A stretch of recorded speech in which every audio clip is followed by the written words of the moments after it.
1911, surge o Partido Nacionalista, Kuomintang. Sun Yat-sen foi o estadista responsável pela criação do Partido Comunista, do Partido Nacionalista. Político e líder revolucionário chinês, principal pioneiro da China republicana. Sun é frequentemente referido como pai da nação. Desempenhou um papel fundamental na derrubada da dinastia Qing. Manchu, tá, gente? Pode lembrar que é Manchu, a dinastia e a família Manchu no poder. Em outubro de 1911, a última dinastia, ou seja, familiar imperial da China. Tá? Apesar das poucas mudanças, a China permanece sob o domínio do Império Japonês. Aquele paizinho, lembra, né, das bombas atômicas em Hiroshima e Nagasaki? Talvez uma insurgência do governo norte-americano contra também pessoas não tão santas, nem santas, quando ninguém é santo nessa história de briga por poder, porque o japonês também era farinha do mesmo saco na questão de poder, de massacrar pessoas, de querer o poder, querer tomar terras, tá? 1921, inspirados pela Revolução Russa, que implanta o comunismo lá na Rússia, formando a União Soviética, o povo mobiliza-se contra a interferência do Império Chinês, tá bom? Em 1921, nasce aí o PCC. Opa! Não é aquele PCC. Ih, fiz agora igual o Luiz Camargo. Opa! Não é igual o PCC, aquele PCC que a gente conhece aqui no Brasil. É o Partido Comunista da China, tá bom? O chamado Partido Popular da China. Surge também o líder Mao Tse-tung, ou Mao Zedong. O Mao Zedong passa a ser exaltado como a principal expressão desse movimento comunista. Claro, há uma rixa, há uma ruptura entre aliás, ruptura não, porque eles não eram do mesmo pensamento. Então, há uma rixa, uma diferença de ideologias entre o Partido Nacionalista, que estaria do lado dos Estados Unidos, do capital, do capitalismo, e o comunista, né? Mao Tse-tung arregimentou o povo camponês, lá pelos idos de 30, 40, e com um discurso de igualdade para todos e justiça social. O discurso é muito bonito sempre, não é? Formando com essas pessoas que ele conquistava com a sua lábia, e formando um exército vermelho. 1927 até 1940, ainda há disputa entre nacionalistas e comunistas. Nacionalistas formatada lá, chefiando o Sun Yat-sen, o médico Sun Yat-sen, né? Os nacionalistas, sob o comando do Sun Yat-sen, tiveram que se refugiar, escapulir para a ilha de Taiwan. É uma ilha a 130 quilômetros do continente. Então, eles largaram o continente e formaram a popularizaram a ilha de Taiwan. E ali, o Sun, líder do partido Kuomintang, ou Partido Nacionalista, conseguiu arregimentar 2 milhões de pessoas. Então, 2 milhões de chineses foram para a ilha de Taiwan. Formaram lá o governo democrático com o Partido Nacionalista, deixando o continente com os comunistas, com Mao Zedong. Tá bom? O que foi a Grande Marcha? Agora já estamos falando no governo do Mao Tse-tung, ou Mao Zedong. De 6 a 10 mil chineses camponeses marcham durante um ano quase 7.000 quilômetros pelas cidades, atravessando o território, pregando a ideologia comunista por todo o continente chinês. Papeando, falando da justiça social, que todo mundo ia ter uma vida igual, ninguém não iria ter pobres e ricos, todos iriam comer, todos iriam vestir, todos teriam saúde, todos teriam educação, todos teriam casa, todos teriam terra para plantar. Essa ideia que normalmente os governos, e principalmente o governo comunista, porque o comunismo vem de comunhão, eu estar em comunhão com o meu irmão. Se fosse aplicado, seria maravilhoso, mas não é aplicado. Os governos, os partidos têm apenas o nome, mas a ideia é outra, tá? É destoado da teoria. A prática não é o que está na teoria, nos planos de governo. É importante que vocês leiam antes de votar os planos de governo.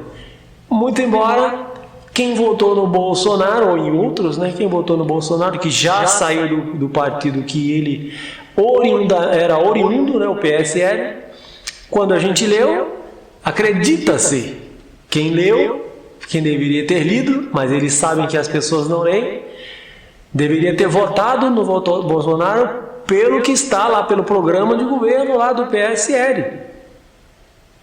Ele já saiu do partido, então ele agora certamente abandonou aquelas ideias. Ou é para a população cobrar, olha, eu votei em você porque eu li lá naquele programa, independente do partido, eu gostei daquele programa. Seu partido agora é Aliança pelo Brasil, vai seguir aquele programa?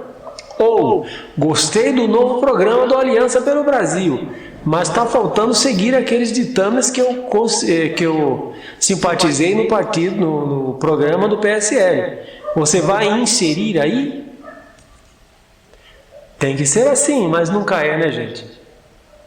A população meio fica à deriva, fica esperando, que nem na quarentena agora, as pessoas são obrigadas a ficar em casa, não questionam, não pensam, não leem para entender essa conjuntura, não sabem que pode ser algo programado.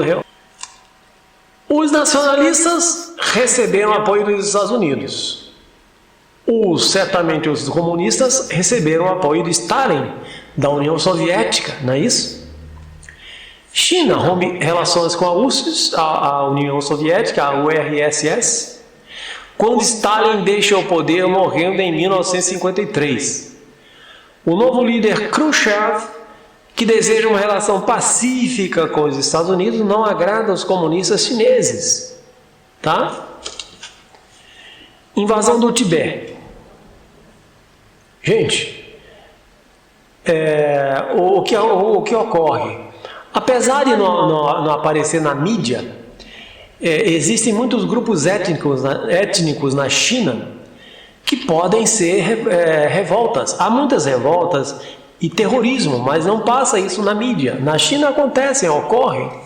Então, os 12.000 soldados no exército, fora o armamento do exército chinês, é para tentar minimizar todos esses problemas que existem na China, no continente chinês, tá?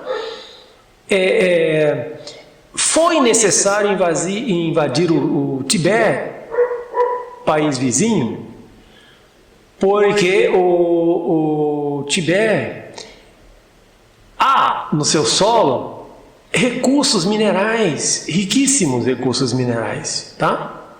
Então, para isso, primeiro eles queriam, na boa, dizer, nós queremos dominar o Tibete, vocês aceitam? Não, não aceitamos. Então, o exército chinês invadiu o Tibete, até como ponto de honra, porque invadindo o Tibete, um monte de etnias, um monte de países ao redor não tentem, né, as etnias que existem na própria China, não tentem se insurgir contra o governo chinês. Então, é um ponto de honra invadir o país Tibete, o lugar onde existiam os monges, lembra? Tanto é que de lá saiu o Dalai Lama, né? E muitos outros monges saíram, cerca de milhares estão espalhados pelo mundo. Basicamente nasci na Índia, né? Então houveram, quando da invasão do Tibete, houveram muitos assassinatos de monges, milhares de civis, né? Para a China, a região do Tibete é essencial ponto de vista econômico e estratégico. O solo tibetano é rico em minérios. É dentro do Tibete que nascem os rios mais importantes para o abastecimento de água doce da Ásia Oriental. Além da área possuir uma imensa reserva ambiental pouco explorada, abriga ainda uma variedade imensa de plantas usadas na medicina chinesa. A fitoterapia que tem como base o uso de plantas da região, não é isso? A independência de uma região levaria a uma série de reivindicações de independência em todo o território, já que o Estado chinês é composto por inúmeras etnias em diversas províncias. Bom, 1958, o poder continua com os comunistas, né, até hoje, o continente chinês, continua com o Partido Comunista, embora tenha visto em entrevista aqui a uma TV do Brasil, perguntarem a um chinês, um representante do comércio da China. Foi o Heródoto Barbeiro perguntou, e aí, a China é comunista? Ele disse, a China é mais capitalista que Brasil. Só que não é bem assim. 1958, Mao Tse-tung lança grande salto para frente, ou seja, industrialização, a ideia de se industrializar, ficar melhor industrializado do que a Inglaterra. E que a China passasse de agrícola para ser um país industrializado em pouco espaço de tempo. Daí forma-se as comunas populares, onde o povo chinês trabalha 16 horas por dia. Ué, o dia tem 24 horas. Se eu trabalho 16 horas por dia, quanto tempo sobra? É só para relaxar o esqueleto, não é verdade? Olha só o que passa às pessoas que estão sob julgo de um governo comunista. Não é o comunismo culpado, é aqueles que estão no poder dizendo que o governo é comunista.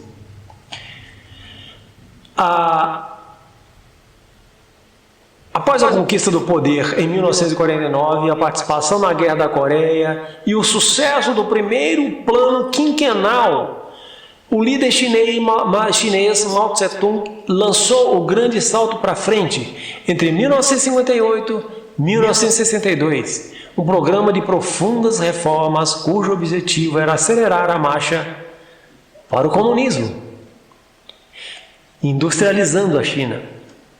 Uma das criações do grande salto foram as comunas populares. Elas iriam substituir as antigas cooperativas de produção agrícola, buscando suprimir os últimos resquícios de propriedade privada.